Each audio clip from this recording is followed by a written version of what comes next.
Okay, I'd like to call the meeting to order. We'll stand for the Pledge of Allegiance. Alderman Vaughn will lead us in prayer, and then we'll have a moment of silence. Pledge allegiance to the flag of the United States of America and to the republic for which it stands, one nation, under God, indivisible, with liberty and justice for all. Let us pray. Our God and our Father, our Lord and Savior Jesus Christ, by the way of the Holy Spirit again, Father God, through your handmaid servants that you allowed your angels to watch over all day long, and then you allowed your angels to direct us back to this place. And we just want to say thank you. Thank you for your protection that you've given us all day long. And Father God, we ask you now that you will move on the heart of this man and the board. Father God, that you will move any selfish way that in us. That, Lord, it will be all about you, because you said your ways are not our ways. Your thoughts are not ours. That your thoughts are far from the east to the west. Father God, bless us to develop some of your thoughts and some of your ways. That every decision that we always will make it will be to glorify you and the benefit for this city. We pray, God, that you will bless this man board to be a friendly city, Father God, and friendly to the neighborhood and to this community and each and every citizen here. But Father God, you know we can't do anything without you. We pray that you will just continue to fill us with your spirit. Lead and guide and direct us the way we should go, Father God, that this city will see us going in the way of the Lord, and they will be so mindful and so glad to follow us. We ask you that you will please forgive us of our sins. There's known and unknown, seen and unseen. But Father, but we pray that you will move on the hearts of each of these department heads, Father God. They will always conduct themselves as the mayor and the board direct them to do. But Father, we just thank you. But I ask you now that you will fill this place with your Holy Spirit. That every decision we make, Father God, it will make you glad. And every decision that we make will glorify this city. Father, in Jesus' name we pray. Amen.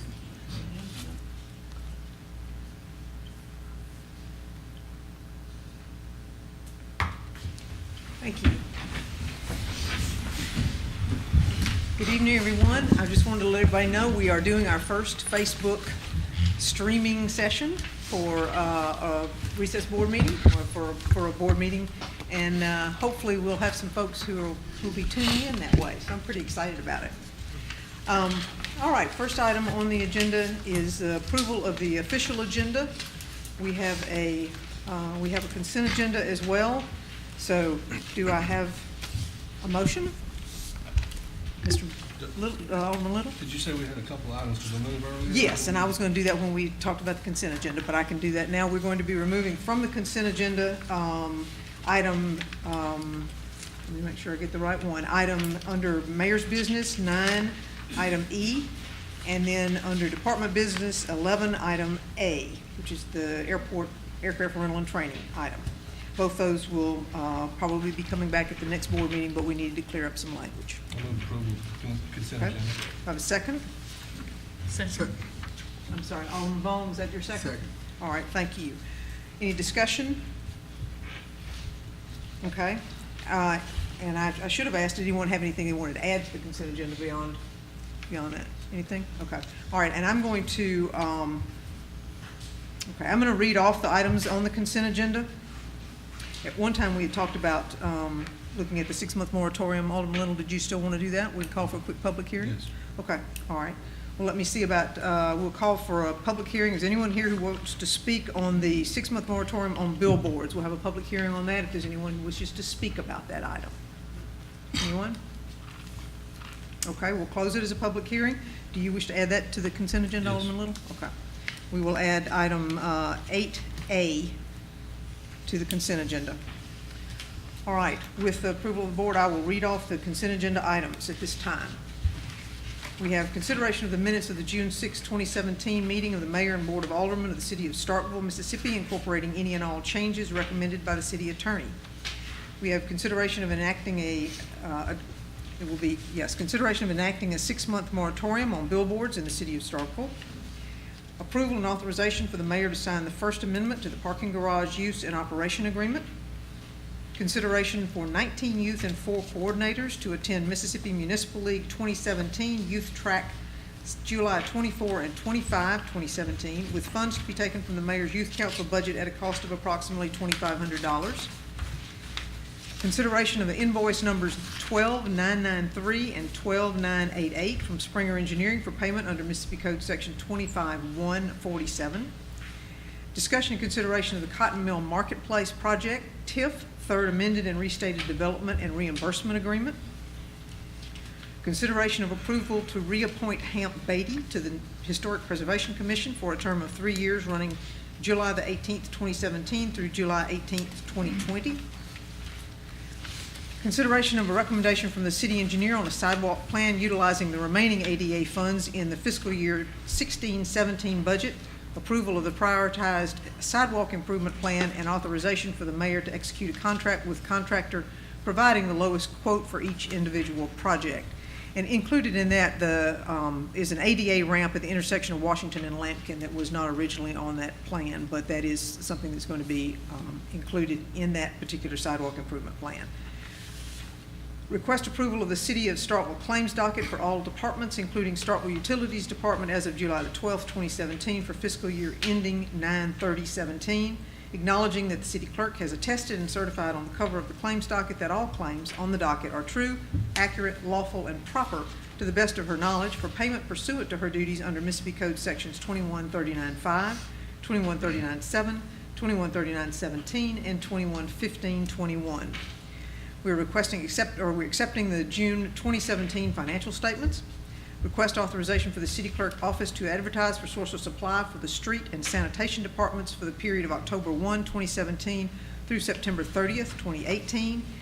Adoption of the proposed purchase policy. Consideration of the approval to renew the lease agreement for Ms. Smith's Educational Services Incorporated for the unused side of the Needmore Center for an after-school program to run August the 1st, 2017 to July the 31st, 2018. Consideration of the approval to purchase 11 water fountains from Bowman Quality Products, Denison, Iowa. Lowest quote for a total cost of $9,335 with a standard 1-year manufacturer warranty. Somebody please tell me that IA is Iowa and not Indiana. Under personnel, we have request authorization to hire Dawn Estrada as the payroll collector clerk in the Starkville Utilities Department. Request authorization to advertise to fill 3 firefighter positions in the Starkville Fire Department. Request authorization to advertise to fill the vacant position of a maintenance worker in the Sanitation Environmental Services Department.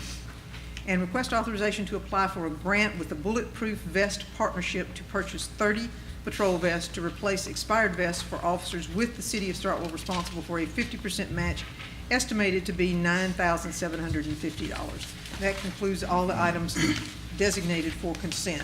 So I have a motion to approve the agenda with the consent agenda, and I have a second. Any discussion? I had a question about the moratorium on the billboards. If we consent that, do we still have to have the public hearing? We did. That was it. Okay. And then I was out last week when y'all had your work session, but I'll have a comment for that in a little bit. But the purchase order policy, was that something sufficient that you thought, city attorney, that would protect us from anything that happened in the past again? It was just the articulation of a custom and practice that the city had, and it was putting it in writing. I did review it to make sure it checked the legal specs, but from a policy standpoint as to how that routes through the city, that was something that was drafted by the city clerk and the human resources director to make sure that that tracked the way they wanted it to procedurally within City Hall. Thank you. Okay, thank you. We have motion second. We're ready for a vote. All in favor? Aye. Opposed? Motion carries. All right, we have announcements and comments, mayor's comments. I made mine about the Facebook, and I'm not going to add to that at all. Do we have any comments from the board? Alderman Miller? I do, Madam Mayor. I appreciate it. I too, I wanted to make a note. I was glad to see the Facebook Live. I think it's great. Mayor Sproul, I appreciate. I know you and I had talked about it, mentioned it. And Well, I was delighted that you mentioned it as an Yeah, option. I hadn't thought about it. I appreciate you doing that. And I want to talk briefly about social media. I think we as a city should make a conscious effort to improve our social media presence. I think there's a lot of good things that can come from that, and including interaction with our citizens. I talk a lot about the first impression nowadays is is our website, and our social media presence is not necessarily walking into your city clerk's office or one of these department heads and seeing them face to face. People seek that use of technology, and not saying that's the only avenue we would use to communicate with people, but certainly have another avenue of social media as well. For example, I pulled some numbers quickly, and we can talk about this more at a later date, but I did want to mention it because we're starting to use Facebook Live tonight. The city of Oxford on Facebook has 2,506 likes. The city of Athens, Georgia has 2,182 likes. And the city of Auburn has 9,053 likes. And as of July 17th, 2017, they had 6 posts interacting with their 9,000 citizens. The city of Starkville has 237 likes on our Facebook page. So I think we can make a little bit more of a conscious effort as a city and as a board to just interact more with our citizens. I think it'd be great for an array of things, emergency management, economic development, all the things we want to push on our city page would be really beneficial to the city. And I think this is a great start. And as we saw in some local media outlets, we've gotten some praise for being transparent already in the past couple weeks. I did have a second thing I wanted to talk about. I wanted to recognize a local travel basketball team from the city of Starkville. The U17 girls, the Mississippi Elites, won the national championship last week. They beat a team from Minnesota called the Air Force Ones.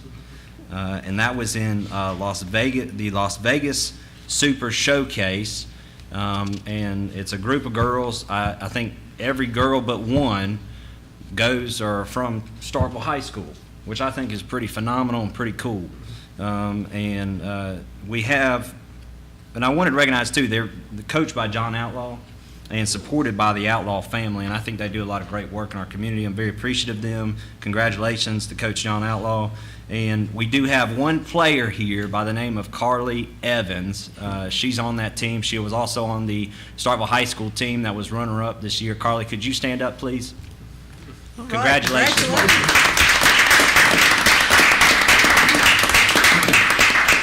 And Carly is also part of the Mayor's Youth Council that's going with us to MML. So that is one engaged young woman right there. So congratulations, Carly. Great job. Excellent.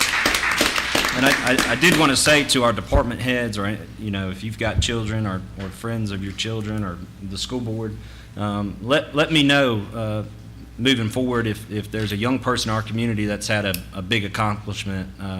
I want to hear about it, and we ought to recognize it at these board meetings. So. Absolutely, I think that's a great idea, and I'm here. Let's see, what should we shoot for in terms of likes? Should we shoot for 2,000 for this first little bit?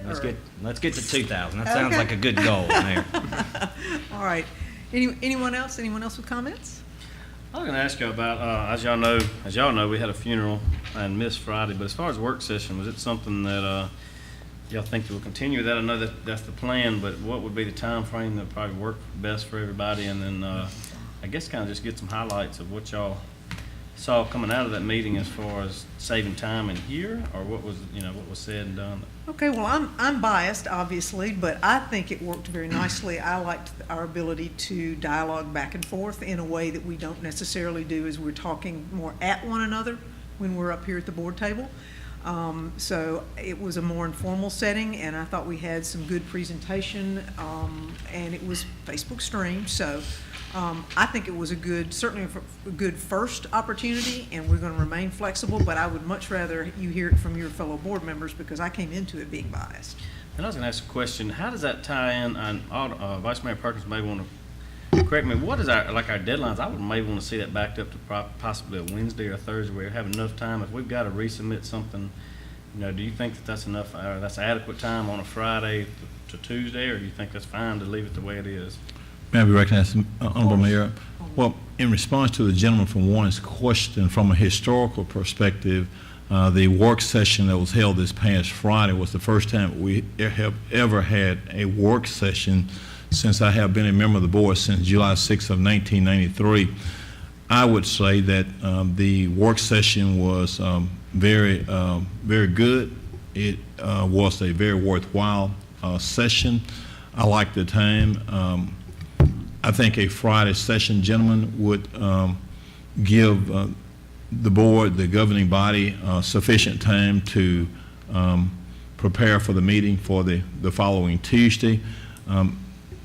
I think, as the mayor has already indicated, that the materials would be ready at least by 5 p.m. On the day prior to the work session, which I think will be sufficient. And I'm sure she's going to coordinate the staff to ensure that the staff have their items in within the requisite time period.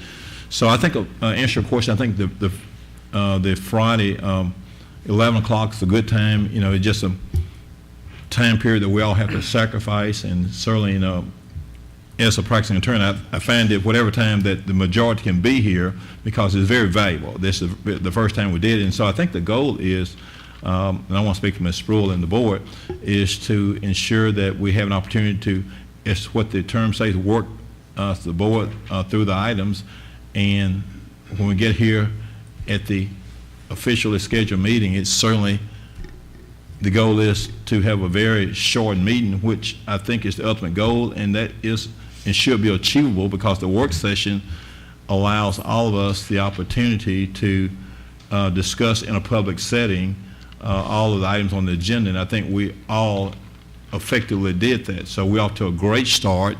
And to answer your question, I like the time, and of course that's up to the majority of the board, but it's a good time. I think we need to have it in the AM, because it gives us plenty of time for the day, and of course, and any changes to the agenda, Ms. Spruill has directed her staff to get the revised agenda. So I think, in summation, gentlemen, from one, that is an excellent idea. It's an excellent first thing. The first time it's ever been done. I like to see it continue. I think it has merit, and I like to see all of us try to get here whenever the schedules allow for all of us. But I'm going to make it a point, Honorable Mayor, you know, even when I have court, to let the judge know, if I can, that I'm going to be here. So that's what I think about. It's an excellent way of doing business. Thank you. I yield. Thank you, Vice Mayor. Thank you. Anyone else like to weigh in? May I be recognized? sorry. Thank you. No. And I would agree. I felt the meeting was very effective. I enjoyed it. I actually made a call to the city of Tupelo about the way that they do things, and they actually have it on Monday at a similar meeting. Of course, they've got a different form of government, but they have a similar meeting essentially called by the mayor. That's at 4 p.m. on Monday. Again, I thought the meeting was effective, and I've expressed this, and I know that folks know that I've expressed it. That is a very difficult time for me to get to. I did take personal leave to be there on Friday. I do not want it to conflict with my time at the university. I take that very seriously. But moving further into the fall, as I travel for work, I know personally that time will be a conflict, whether I'm in town or not. Again, I thought it was effective, but I just want us to be open to perhaps looking at different times that obviously all 7 of us can be at, because if I'm not there, I don't think it's fair to myself or my constituents, and I would think the same for the other 6 wards. So I certainly want all 7 of us to be there and work together to do good, have a good time, to work together, and certainly want to support the meeting. So I yield, Mayor. Thank you. Anyone else? Comments? I'll Alderman just Sismark? echo what was said earlier, that it was an opportunity for us to have a conversation that is different from what we do here in the boardroom. We sat around a table, which gives you more an opportunity to communicate with somebody than leaning forward and trying to speak to somebody at the other end of the table. So that was very, very helpful. I think we're going to see tonight that it also gives us a much more streamlined business meeting tonight. One of the things that I would see as important going forward is that when there are executive committee items or executive session items, personnel items that occur at the end of the meeting, we're much more likely to be fresher and able to give more attention to the matter at hand than if that comes up at 9, 9:30, 10 o'clock at night after we've been in a meeting for 4 hours. So I think it had a lot of merit, and we were able to ask questions. Alderman Miller, if you'll help me, since I'm not a Facebook Live person, as I appreciate it, it stays out there if somebody wants to see it. So even if they were not there Friday or just hearing about it tonight for the first time, it's still there and they can take a look at it. So it's memorialized. Alderman Little?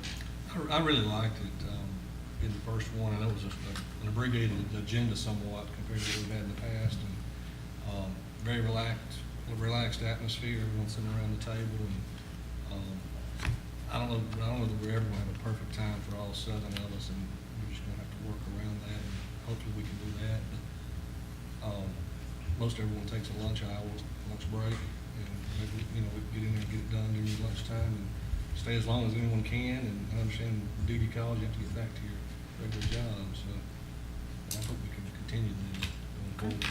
Thank you. Thank you. Anyone else? All right. Thank you. All right. We'll have citizen comments now. Everyone who wants to speak has 3 minutes to do so. If you would, please, when you come to the podium, if you'll state your name and your ward, that would be great. Good evening to everyone. My name is Alvin Turner, Ward 7. I want to recognize the Mayor Spruill, Vice Mayor Perkins, Thank you, Mr. Alderman Vaughn, Alderman Walker, Thank you, Alvin. Thank you. the NACP President, Chris Taylor, and the A-Team. Citizens, we have a few things that we would like to bring to your attention. First one being school is not far off, and we hoping that we can get a head start on this bullying in school, and we don't have to relive another incident that happened last year. I mean, what happened with the 12-year-old. Also, some of the citizens, they are kind of confused about the situation with the sanitation decision, but hoping that it wasn't set up. And citizens, Highway 12 is a real nerve-wracking now, and we would, if the engineer and the chief police could kind of help us out, that we don't run over each other. We have those barriers and stuff, and we really need some direction. We don't know what in the barriers and where they got it cornered off. It's hard to get in and out, and that's just some concerns of the citizens. Thank you, Mr. Turner.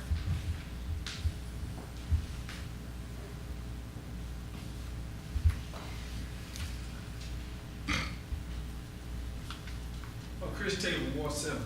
Hey, you said Facebook. I kept searching, and I couldn't find it. So I finally had to get the man to tell me it's Starkville City Hall. Okay, I'm sorry. And that's the only way you can get it. So Okay, well, I think people watching we need to can't be get clear. it. Okay. Right, need to be clear. Thank you. Yes. May I Alderman. be recognized, Mayor?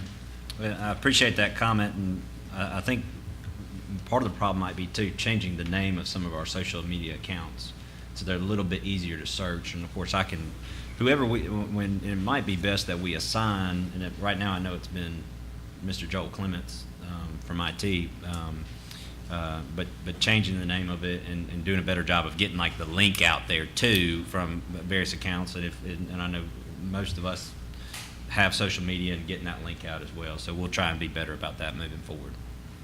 And thank you. Anyone else for public appearance? I'm sorry, for citizen comments. Okay, thank you. We have no public appearances this evening.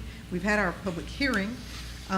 First item is under mayor's business, and that would be a presentation by, well, actually, the chief, Gary Schaefer, Weathers Construction representatives, for the status on the Starkville Police Department.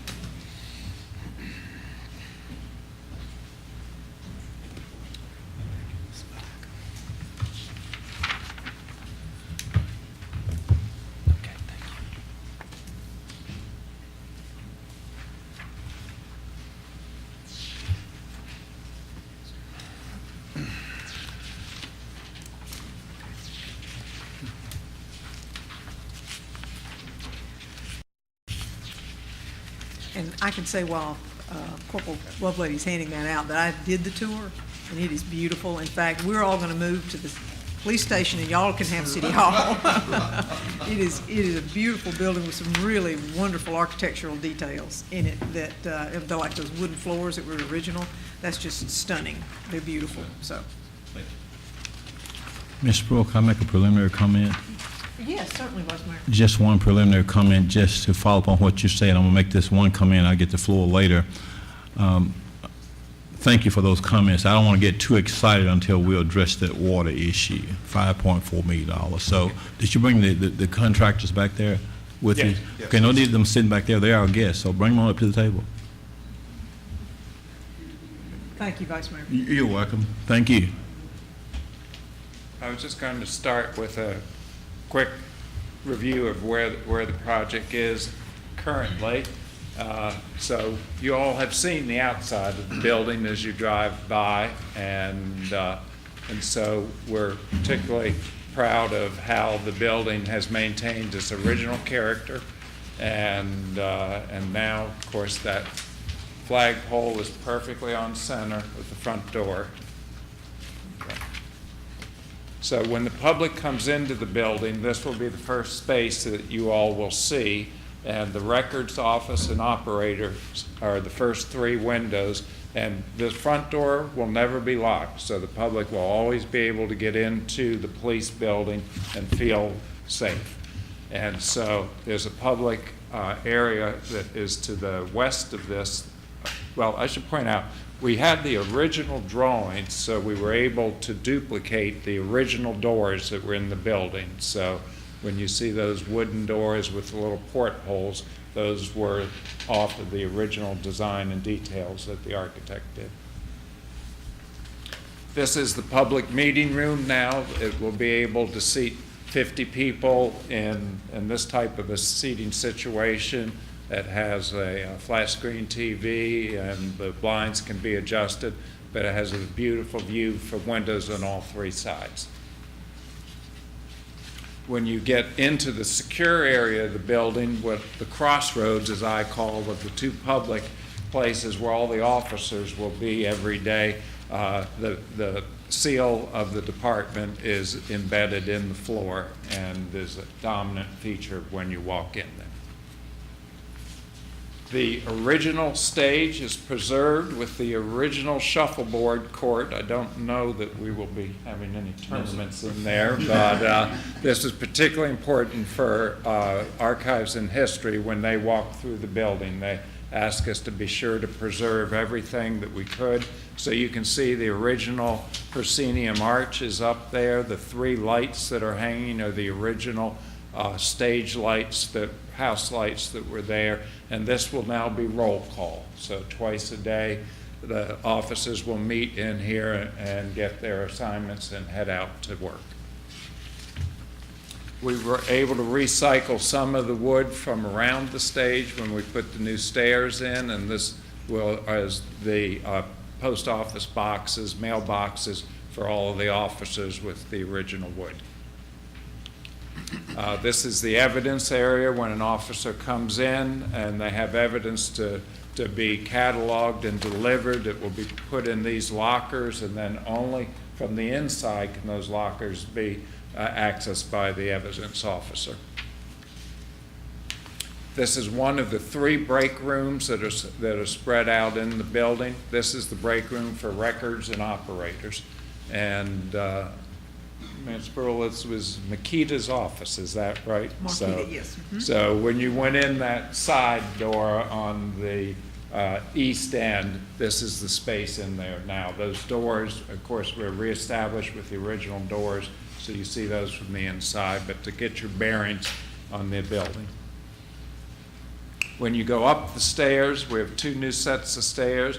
We were able to expose that original bow truss structural system that we talked about. It's so important spatially to be able to open up that second level. And so when you're up there, you'll be able to see these trusses throughout the second level as you walk through the circulation spaces. The original wood is in there, the original decking, and the original truss are all exposed. This is one of the offices that has still the original wood floor in it also. And you can see the offices have side lights, so that light is able to come into the corridors. So when you were in the old police station, it was always so dark when you were walking through and low. These spaces are large and open, and almost any space in the building, you're still able to look out and see the natural light.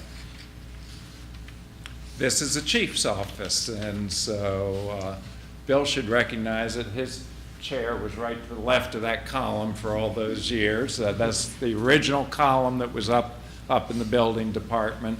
The chief's office has a view out to the flagpole, out to the front, has a small seating area for meetings, plus his desk, plus the television, and those are 2 closet doors. And in closing then, the original building when we started is on the left, and you can remember all those wires that were in front of the building.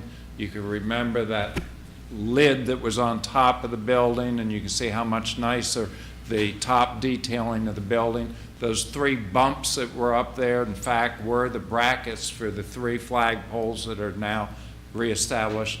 That new plaza in the front will allow the flag to be raised and lowered beautifully every day.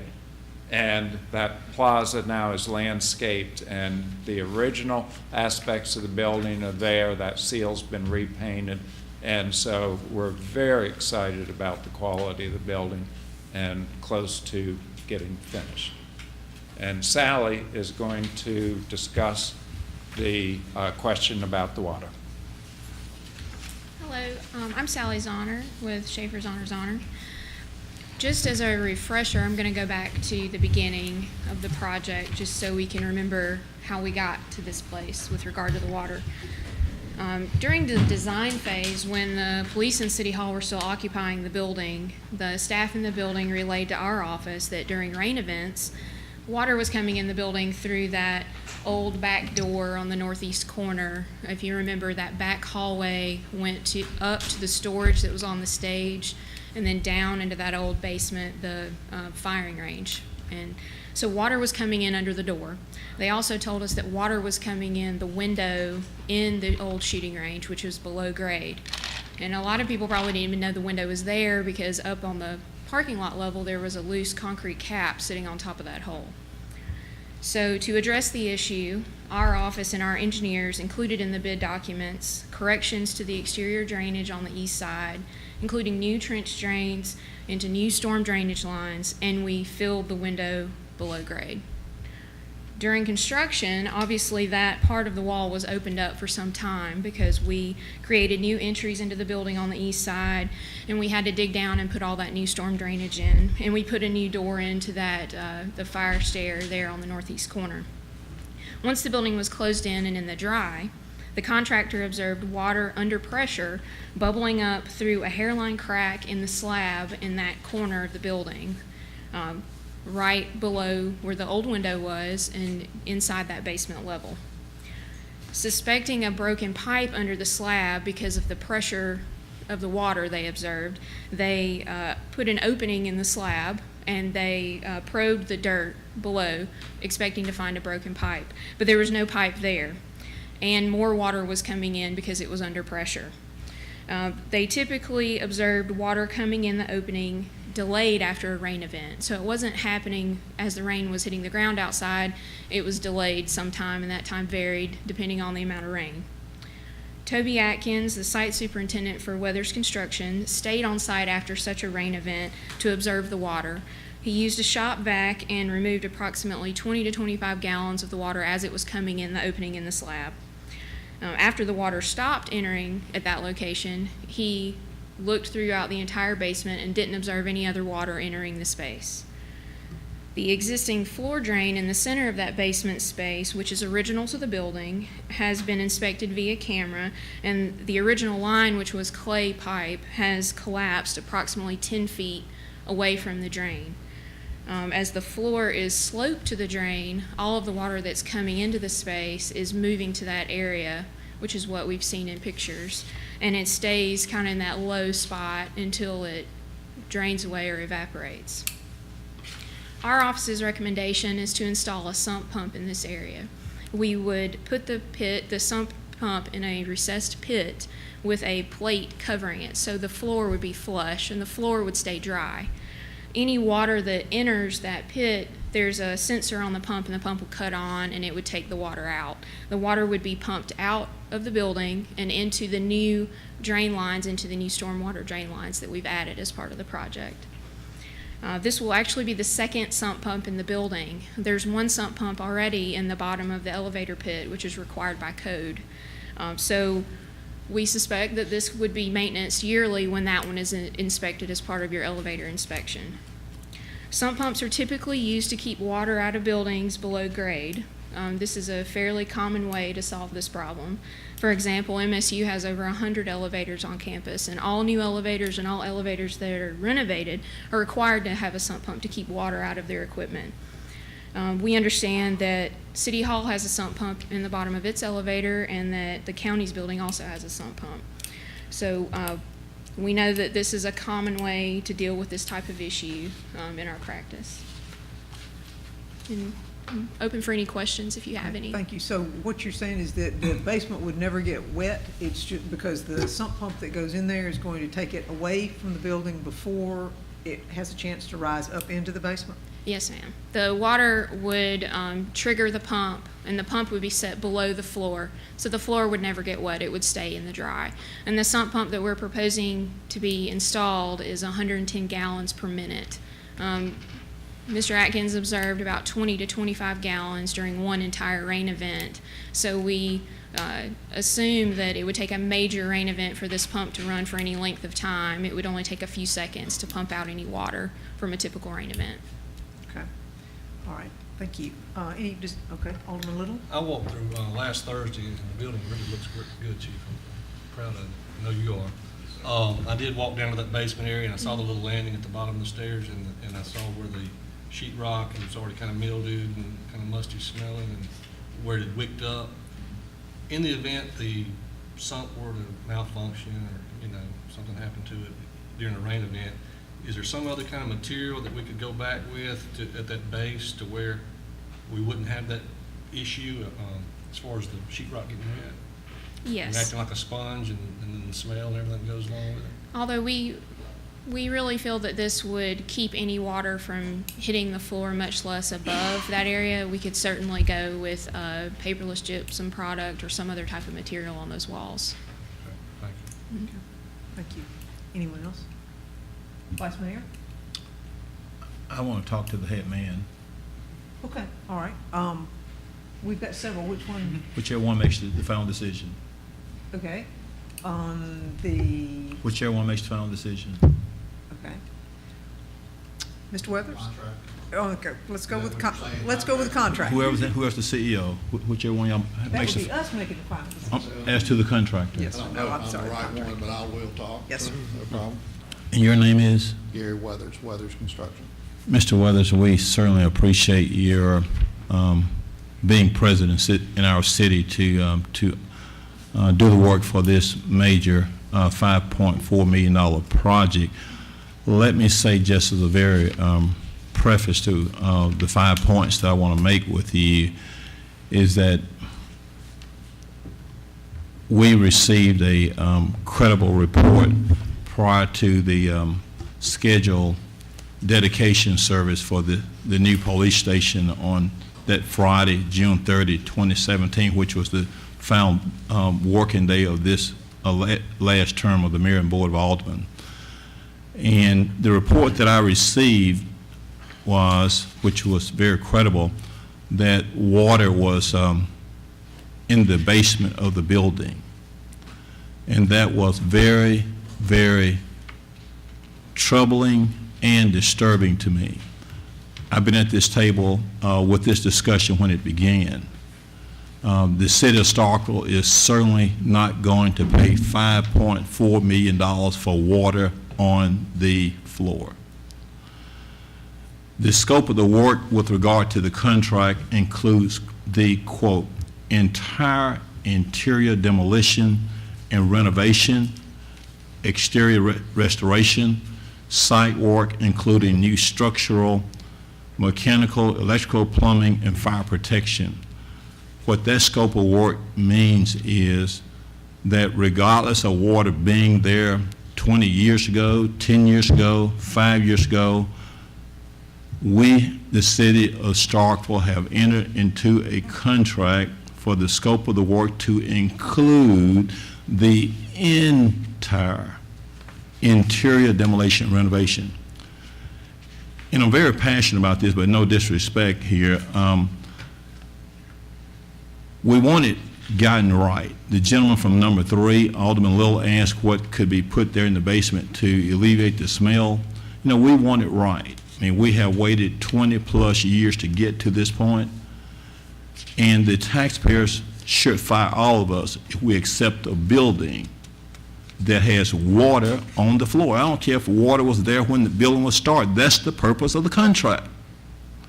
Now, we need to ask ourselves individually, if we were going to spend $5.4 million of our own money and we go out to inspect it, would we approve a payment from our hard-earned money and pay $5.4 million for water on the floor? And the answer to that question is no. So I've heard from the associate with Mr. Schaefer, Mr. Contractor, and I'm going to have a question for you in just a minute. And the second thing I want to mention to you is that there is no standing water exclusion in the contract. You know, that's why we have a contract, because it governs the terms of the parties. You know, we're talking about $5.4 million. This is not no easy money. This is talking about $1 million of taxes that our hard-working taxpayers are having to pay. This is not no easy money. And the governing body is going to fully ensure that this money is spent appropriately and that the contractor get it right prior to acceptance. The third talking point, the contractor has the duty to fully execute the work described in the contract documents. That's the document that the city of Starkville signed. The project constitutes a total construction and reconstruction of the building. Never were we told that there would be standing water at the end of the day. You know, we had gotten the programs printed and all this hype, all this news attention, WTVA, WCBI, Starkville Dispatch, the Commercial Dispatch, every news outlet in this state of Mississippi almost knew that we were going to have a dedication service. Until the city of Starkville said, no, not here.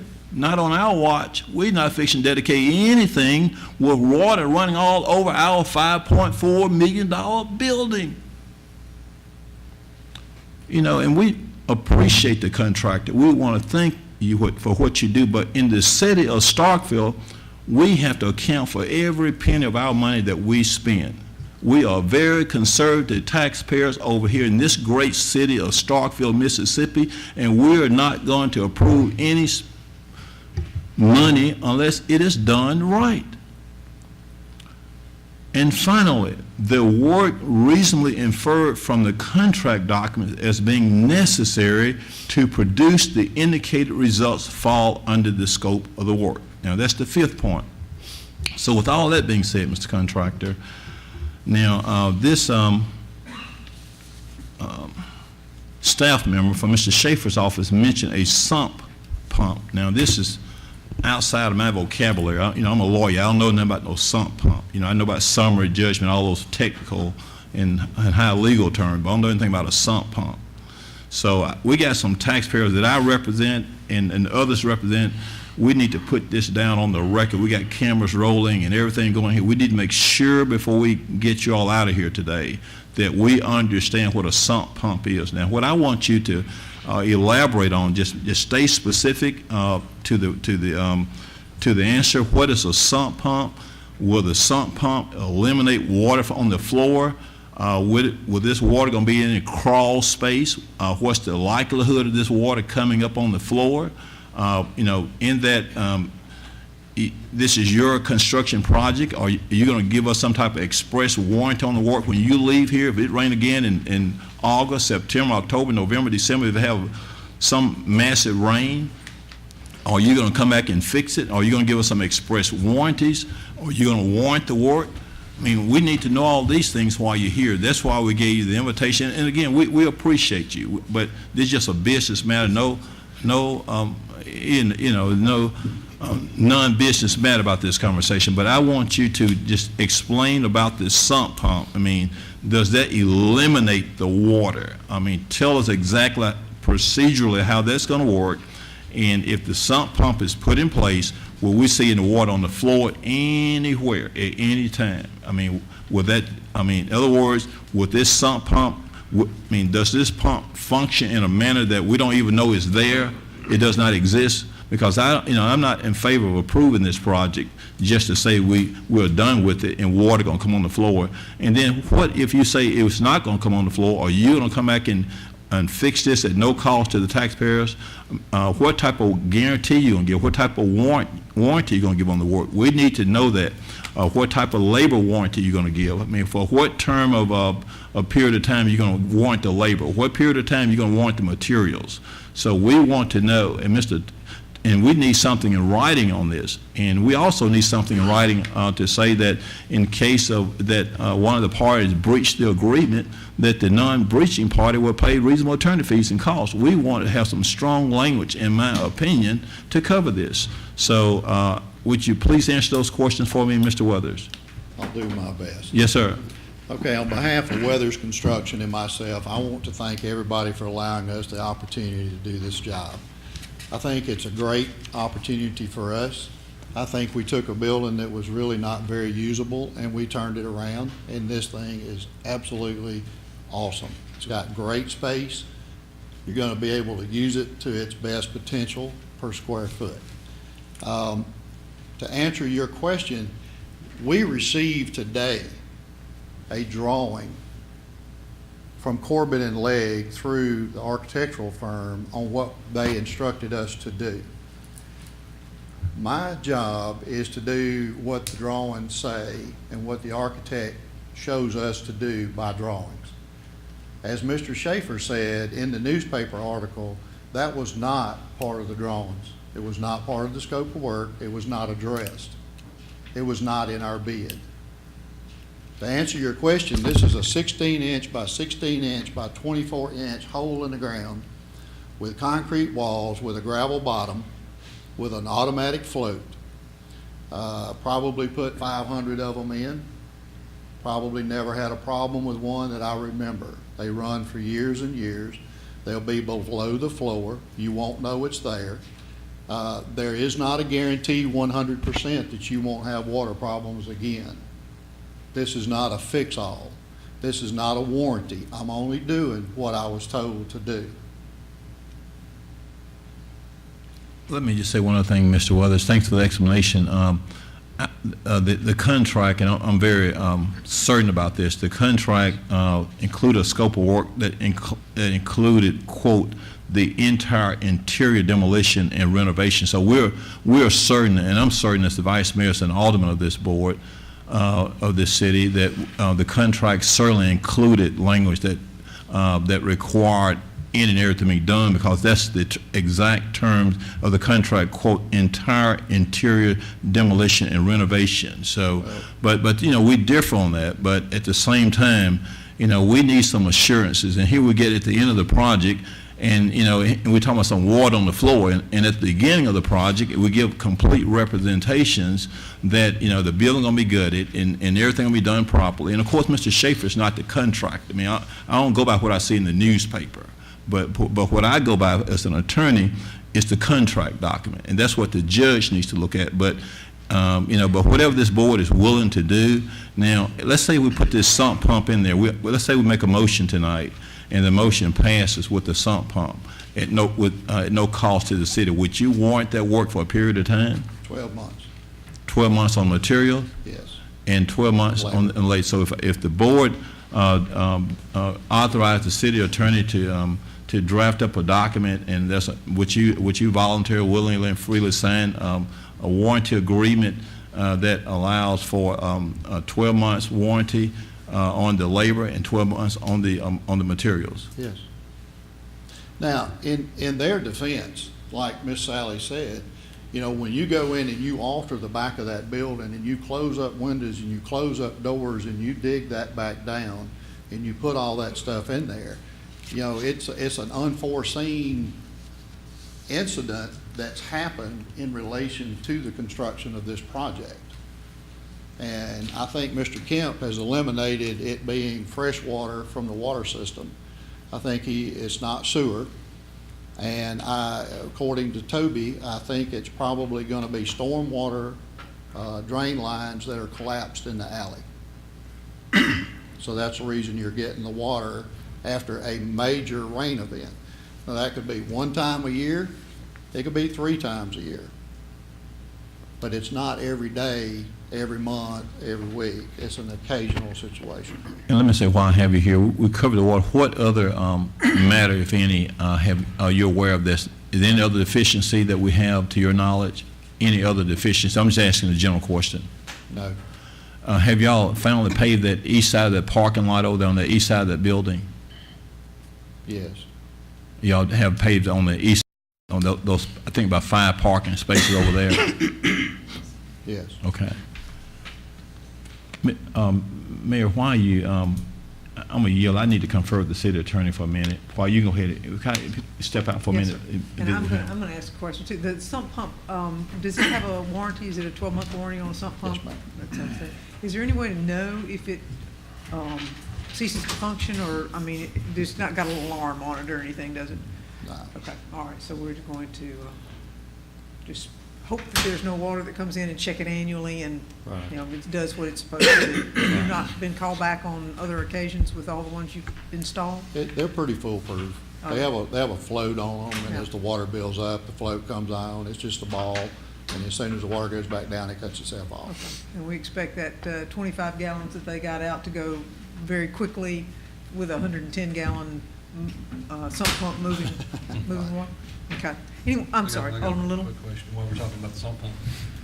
I understand that the PD has a generator, and during the rain events, an increased likelihood of power failure. Would the sump be tied directly in? The whole building will be ran off the generator? Yes. Capable of? Yes. Okay.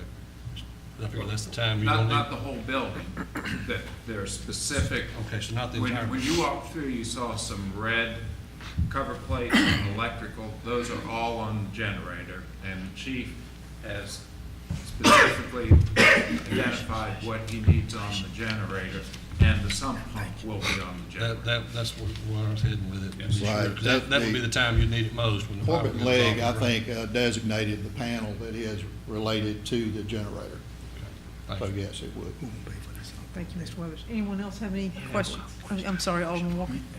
Thank you all. I think the building it looks great. It is going to be,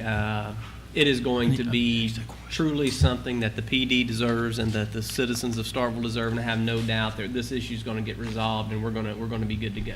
But to help me visualize it in cross-section, to make sure I'm understanding what's happening here. So there, where the existing floor drain is, the sump pump is going to be in that location just straight down? No, the sump pump will be where we observe the water coming through the slab.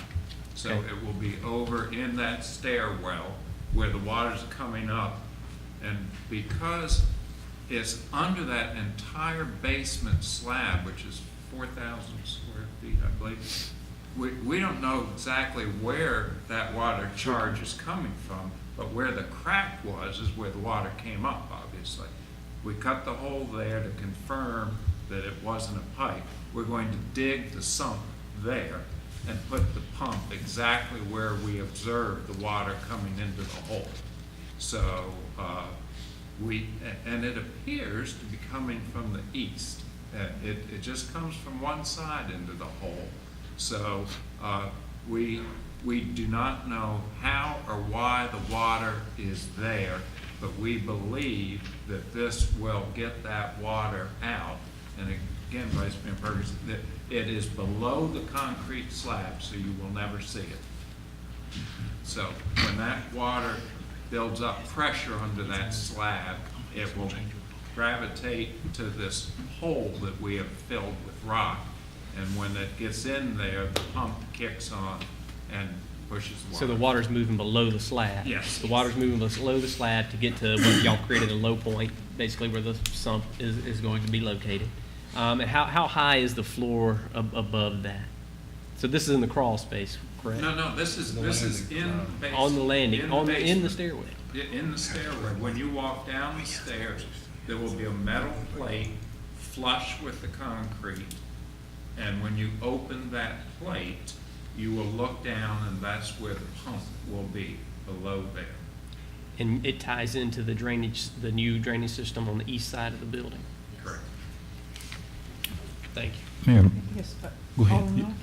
Yes, I have a question. What would have been the alternative if this had been caught during demolition and the remodeling process beforehand? What would have been Same. it would have been the same? I mean, that's what we did. That was the reason the hole was there. We put a temporary sump pump in it. So you would have done the same thing? Absolutely. Thank you. Thank you. Mayor, I'm going to ask you a question. I have a motion. Mr. Weathers, and I've seen change order number 006, Mr. Schaefer, and it's my recollection, understanding, I just want to get this on the record, that with regard to this change order, it would provide for the sump pump, and there'll be at no cost to the city. Correct. And that this change order that 006 that was signed on July 18, 2017 today was signed by yourself, Mr. Schaefer, and Mr. Stephen G. Weathers. And this would extend the date of substantial completion for a total of 6 days to August 11 of 2017. And Mr. Weathers, you understand that this change order would not require the city to pay any cost for this That's true, pump. yes. Okay, and you are in agreement that you're going to warrant the labor materials for 12 months, and you have no objection to signing any document that our city attorney and that the mayor may present you if authorized by the board regarding this matter? I'll be glad to review it, yes, sir. Well, you say you'll review it, but if it says 12 months, and I understand that, but if it says 12 months labor, 12 months parts, If that's what it says, I have no problem with it. yes, sir. When the change order, if the change order gets accepted, the city already has a contract, in the contract, a 1-year warranty period that the contractor is responsible from the substantial completion date. 1 year, he's responsible for everything. So he would also automatically be responsible for this by virtue of the change order. Mr. Schaefer, as an attorney, what I want to do, I want to make sure we're legally protected. I understand all that. I understand what it says, but we want to get this because this board speak through its minutes. And so years down the road, whoever's sitting here, if something come up for expenditure, they'll know what it says. Honorable Mayor, may I be recognized for a motion? Vice Mayor, go ahead. I'll get to you, Alderman. Okay, Right. no, let me go ahead. I Okay, yield it. Alderman Vaughn? Okay. Go ahead. Chief,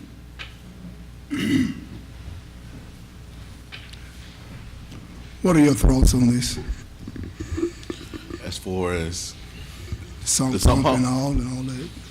yes, sir, from everything that, of course, I don't have a lot of knowledge of it, from everything that I've seen and the people that I've talked to the plumber, Mr. Joe Sheridan. I met him down there and spoke with him, as well as Mr. Weathers and, of course, Mr. Schaefer and his staff. And from everything I see, I mean, I think it would work. That's all. And being that we're not going to utilize the space anyway, I mean, it's just a space down there. You know, we don't want water in it, of course, but I think the pump will work. That's what I'm finna say, we don't want water. We don't want water in it. Not for No, the sir. $5 million, we don't want the water. No, sir. Thank you, Chief. Yes, sir. How you, Mr. All Mayor? right, thank you, Vice Mayor. The gentleman from one, would you Oh, recommend? I'm sorry. I was just going to ask, were the floor drains tested before construction? Did y'all test the floor drains before construction to see if they were draining properly? No. Okay. And then this is kind of cool. I'm going to say this. Somebody watching live has asked to ask this question. So this is Oh, probably a that's cool. first time. Now, that's cool. Yeah. It says a separate monitor system can be installed to monitor the sump, to monitor the pump and set off an alarm before it floods again. Is that some truth to that? That there can be basically that is your catch-all. You ever heard of that, Mr. Weathers? Yes. Is that something that would be more of a guarantee for us as a purchaser of this project? Come back up. You're gonna man this thing 24 hours a day, 7 days. If there is a problem- Excuse me, Mr. Weathers, could you come before the board, please? Thank you. You're gonna man it 24/7, and people are gonna be going and coming in that stairway all the time. If there's a problem, I mean, it's not like, 20 gallons of water is not gonna stop or break anything. But, I mean, that is a possibility. I mean, you can spend $150,000 in this basement if you want to, and by the way, the ductwork is about 3 feet off of the ground. So, I mean, it's a crawl space. Right. But I mean, you could do epoxy, you could do joint sealers, you could do fans, ventilation, air conditioning and heating in it. You could spend as much as you wanted on it. But the simple fix for it is just a submergible pump. And the photos that we've been shared, I guess, from July 20th, 2017, if that's a 3-foot crawl space, how deep was that water at the deepest point? About 1.25 inches. It looked a lot deeper than that. Those are those photos we saw, that was only 1.25 inches? Yes, Then I was told something different, so, yes. thank you. Thank you. Anyone else? Vice Mayor, you have a motion? Yes, ma'am, Honorable Mayor. I move approval of change order number 006. And let me say, Mr. Attorney, change order 006 deals with what we just spoke about. There's no cost to the city. It extends the substantial completion date for 60 days. Correct. So the Honorable Mayor, the motion will read, move approval of change order number 006 of the rebid renovations to the Starkville Police Department for the purpose of fully eradicating water in the building's basement at no additional cost to the city, and extending the term of the contract 60 calendar days, both consistent with the plans, specifications, and details provided in change order number 006, which is attached as Exhibit A, and that the contractor will warrant the work, labor, and materials for 12 months and enter into a separate warranty agreement related to this change order. And this is reduced in writing. I'll pass it down to the Honorable Mayor.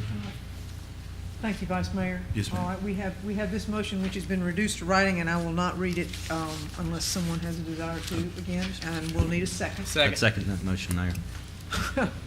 All right, I'll go with Alderman Miller's second, and then in discussion. Any further discussion? Okay. Have a motion and a second. All in favor? Aye. Opposed? Motion carries.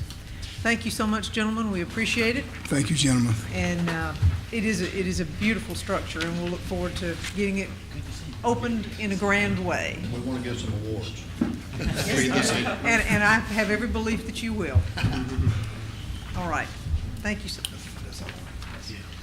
All right, thank you so much. And we will take up our last item under board business, which is discussion consideration of delegate or delegates to attend the National League of Cities 2017 City Summit Conference beginning November 15th, 2017 and ending November 18th, 2017 in Charlotte, North Carolina, with advance payment for the conference, reservation, travel, and accommodations. Alderman Carver, this was your item to bring forward. Would you like to discuss it or?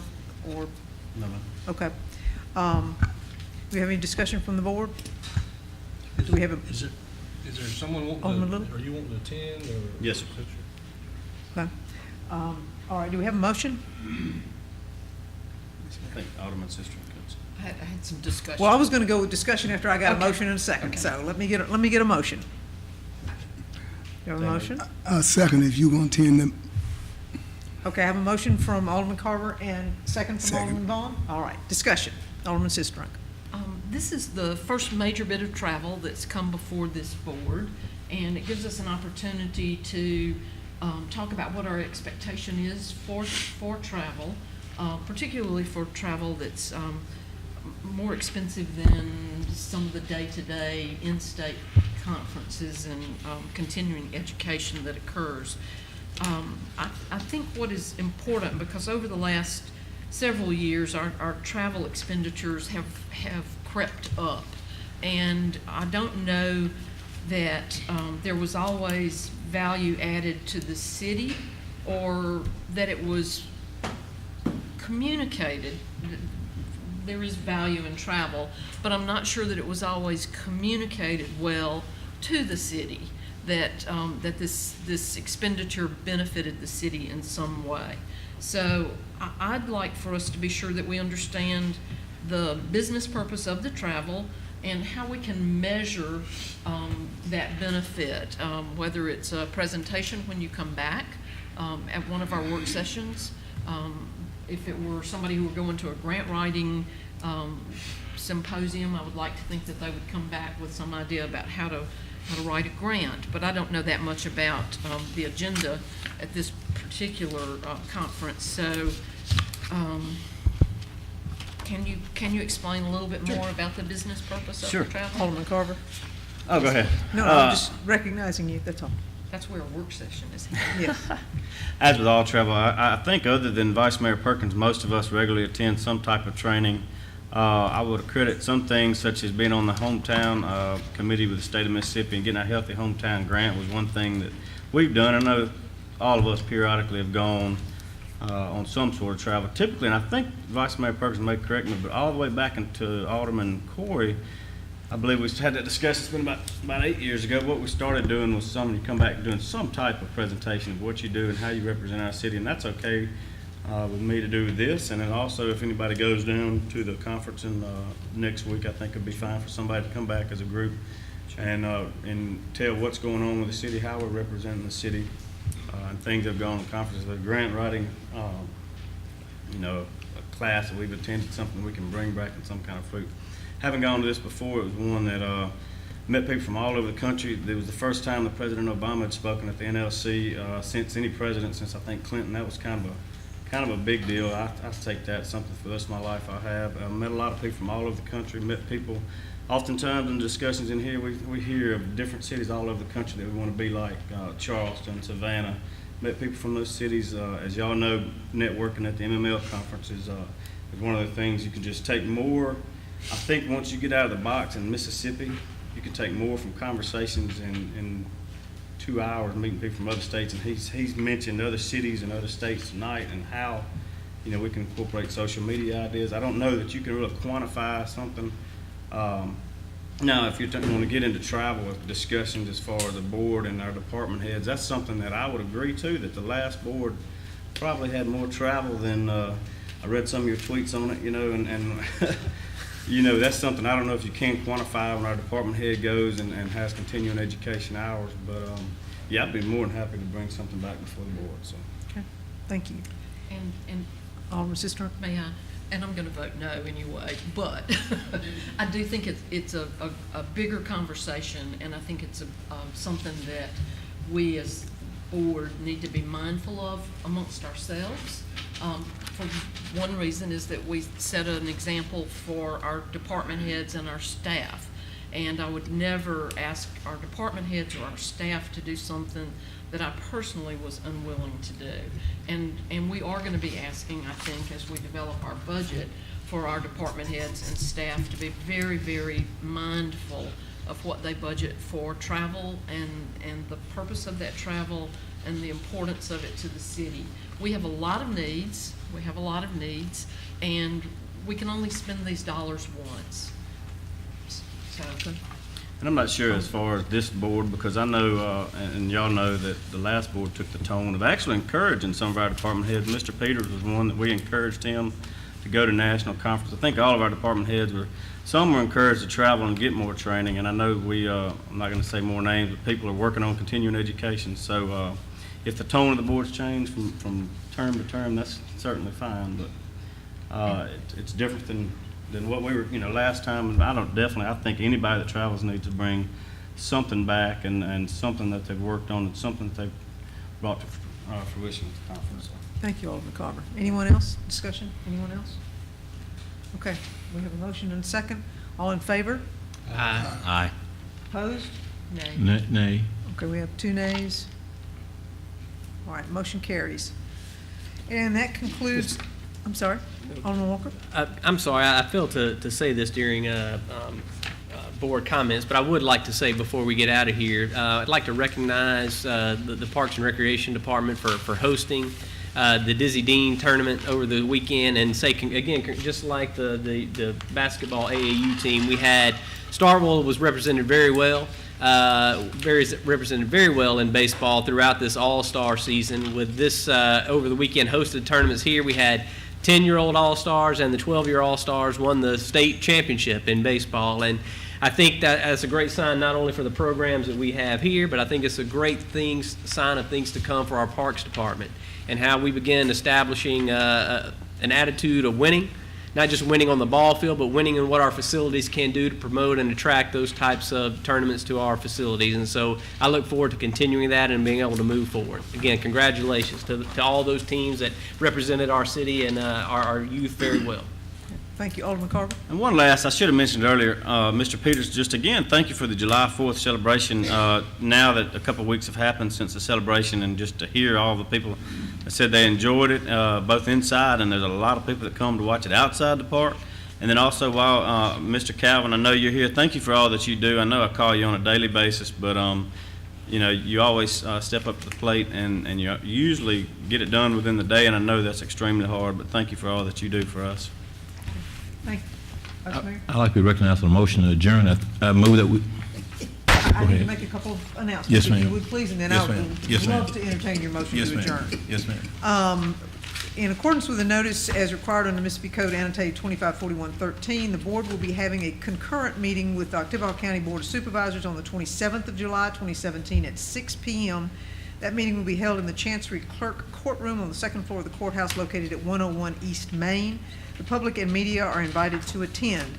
Notice shall be provided of this concurrent meeting within 1 hour of this meeting by posting such notice at City Hall. The notice for the concurrent session shall be made a part of the minutes of the board meeting. The concurrent session will be an open public meeting of the City of Starkville, and the public and press are invited to attend. And I have one other announcement in the same vein, again reading precisely so that we get this right, statutory requirements. In accordance with the notices required under Mississippi Code annotated 254113, the board will be having a work session on the 28th of July, 2017 at 11 a.m. That meeting will be held at City Hall on the second floor conference room located at 110 West Main. The public and media are invited to attend. Notice shall be provided of this work session within 1 hour of this meeting by posting such notice at City Hall. The notice for the work session shall be made a part of the minutes of the board meeting. The work session will be an open public meeting of the City of Starkville, and the public and press are invited to attend. And I would love to entertain your motion at this point, Vice Mayor. Thank you, Honorable Mayor. I move that we stand adjourned to 5:30 p.m. on Tuesday, August 1, 2017 in this boardroom. We have a second? Second. Second from Alderman Miller. All in favor? We are adjourned. Thank you all for your attendance, and thank you, Facebook audience. We appreciate the question.